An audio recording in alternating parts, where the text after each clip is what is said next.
जाने से आज क्या हो गया है, आज तो ये शांत ही नहीं हो रहा।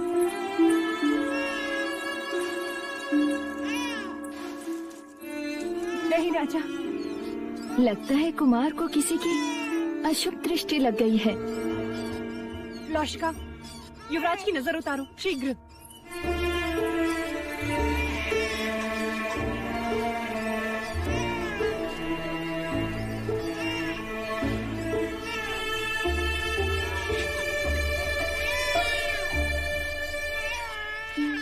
पूर्ण रूप से अपनी माँ पर गए हैं कुमार। महादेवी भी तो जागते थे आधी आधी रात, फिर न जाने क्या क्या जतन करने पड़ते थे उन्हें सुलाने के लिए। सर में तेल लगाओ, गाना गाओ, संगीत सुनाओ।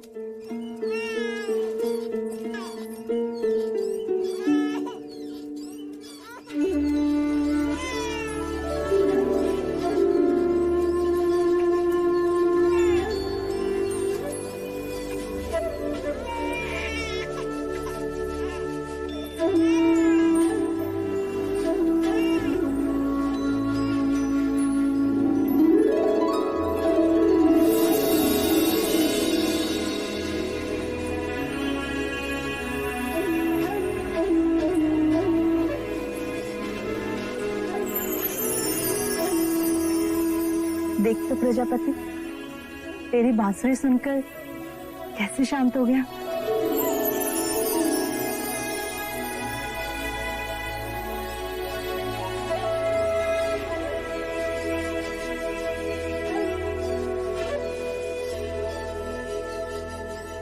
देखिए तो महादेवी, बांसुरी के स्वर सुन के कैसे सो गए हमारे कुमार।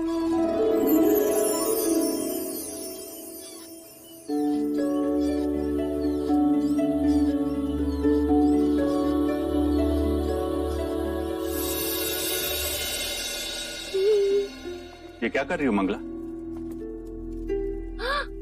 आर्या, तुम्हारी आंखों को क्या हुआ? क्या हुआ? कुछ भी तो नहीं। अगर कुछ हुआ नहीं है तो फिर देखकर भी पूछ क्यों रहे हो? क्या कर रही हो मंगला? मैं ये पूछ रहा हूँ कि तुम ये दिए क्यों जला रही हो? हाँ, अब ये सही प्रश्न। दिए कब जलाते हैं? जब कोई पर्व होता है। आज पर्व ही तो है। किंतु आज कौन सा पर्व है? अरे, महामुनि असित ने हमारे देवदत्त के लिए भविष्यवाणी जो की है। भविष्यवाणी? किंतु वो भविष्यवाणी तो सिद्धार्थ के लिए थी। हाँ, उसी के लिए की थी। शब्द सिद्धार्थ के लिए थे, पर मर्म देवदत्त के लिए था। वो कैसे? आंखें बड़ी करो आर्य, आंखें बड़ी करो। अरे, सिद्धार्थ बड़ा होकर सन्यासी बनेगा, राजगद्दी पर देवदत्त ही तो बैठेगा ना।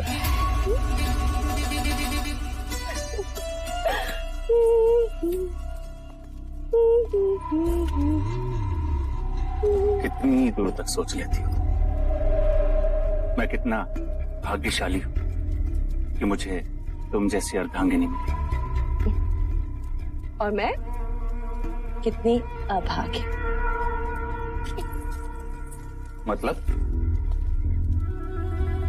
मतलब मूछे होती तो महाराज बनते। मांग है इसलिए मंगला।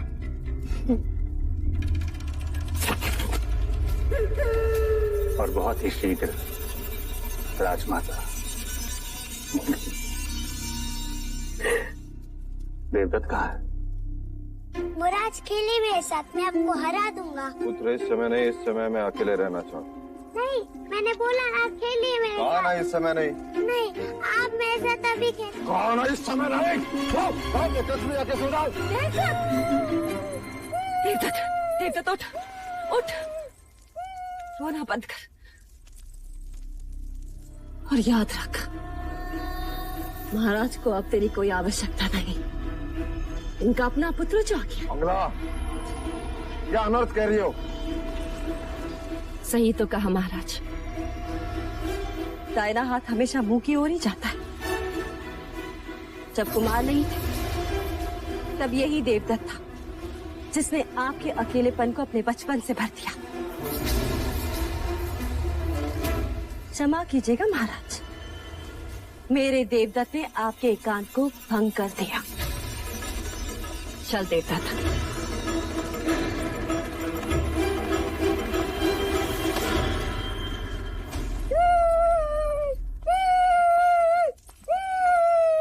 शांत शांत हो जा, मैंने कहा ना, एकदम चुप चुप हो जा। धीरे धीरे मंगला दीदी, सिद्धार्थ अभी अभी सोया है। तुम्हें क्या हुआ? तुम क्यों रो रहे? आज महाराज पहली बार देवदत्त पर क्रोधित हुए हैं। महाराज क्यों? आपके कारण। हमारे कारण? आप महादेवी माया को वचन देकर भूल गई महादेवी प्रजापति। आपने कहा था कि आप दोनों का ध्यान रखेंगे, परंतु युवराज सिद्धार्थ के लालन पालन में इस तरह डूब गई हैं आप कि व्यथा में डूबे महाराज पर ध्यान ही नहीं रहा आपका। माँ तो बन गई, परंतु पत्नी का धर्म भूल गई। इस समय जब महाराज को आपके शयन कक्ष में होना चाहिए, वो व्यथित राज्य सभा में बैठे हैं। आप महादेवी हैं, किंतु आयु में मैं आपसे बड़ी हूँ। आपका ध्यान रखना मेरा कर्तव्य है, इसलिए बिना मांगे आपको सलाह दे रही हूँ। ऐसे कोमल अवसर में अपने पुरुष को अकेला नहीं छोड़ना चाहिए। आप समझ रही हैं ना? चल देवदत्त।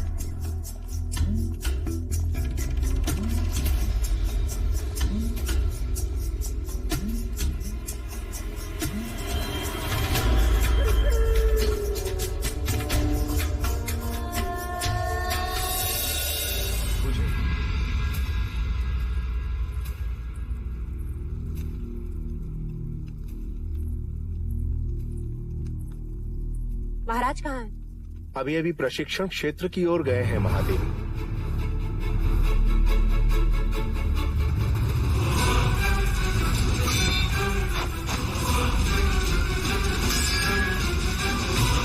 मेरा पुत्र सन्यासी बन जीवन के हर युद्ध में ये विजयी हो, तो वो युद्ध भावनाओं का होगा।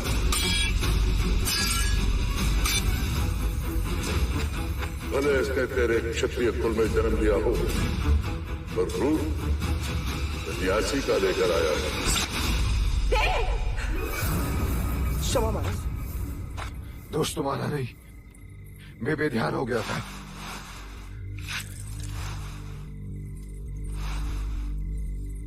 ये क्या देव? ये कोई समय है प्रशिक्षण का?